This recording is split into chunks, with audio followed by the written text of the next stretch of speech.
April 6th, 2023. Time for Collective Wisdom. This is the title of the editorial published today in the News International. For the time being, at least, the Supreme Court verdict on holding elections in Punjab on May 14th is being followed, in as far as the Election Commission of Pakistan goes. The ECP has, in an emergency meeting held on Wednesday, announced a revision of its election schedule for Punjab, and given the Supreme Court mandated May 14th as the date for polling. While this procedural step is notified, nothing in the political crisis in the country has any signs of abating. Where the PTI is celebrating the judgment, the coalition government has not just rejected the decision, but is also busy preparing and passing parliamentary resolutions against the three-member bench decision. In all this, what is most glaring is that we may well have been spared much of all this had the apex court's process not invited this much controversy. An already polarized society now stands even more divided on matters of constitution, judicial process, and reforms. As Supreme Court judges have consistently pointed out in the past, dissent is part of the judicial system, and as such also reflects the beauty of the courts.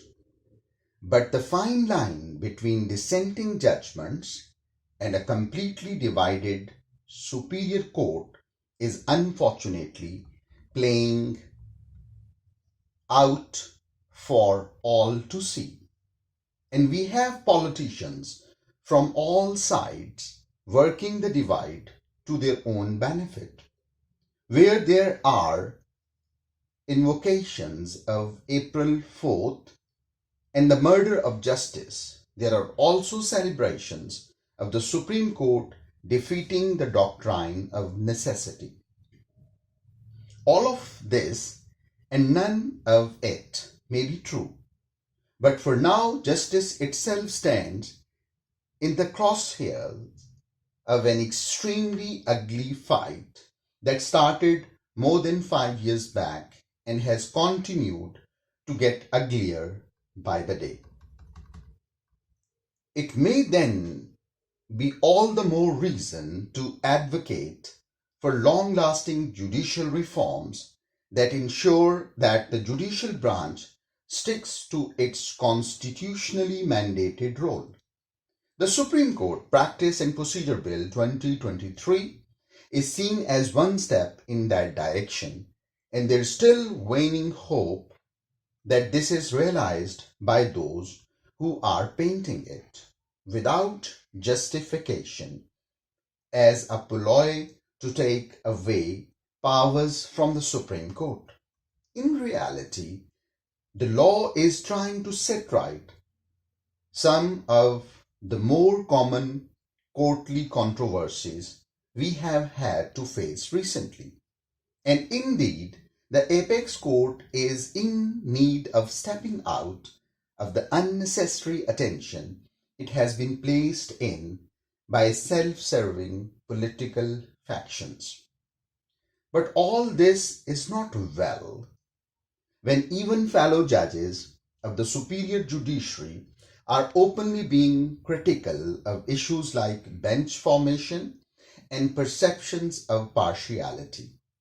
One side of the apex court seen as favoring one party and the other another.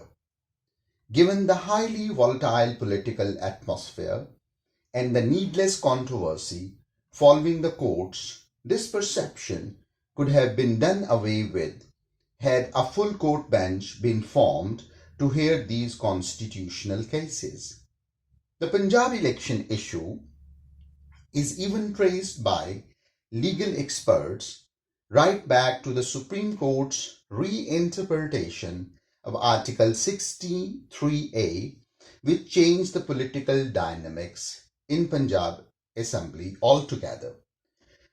The question now is, how can justice survive if its credibility is in question?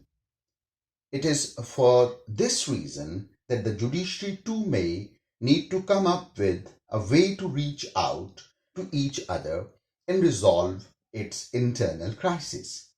After all, it is not for nothing but the collective wisdom of the Supreme Court judges through a full court has been thought of as the best way into a consensus.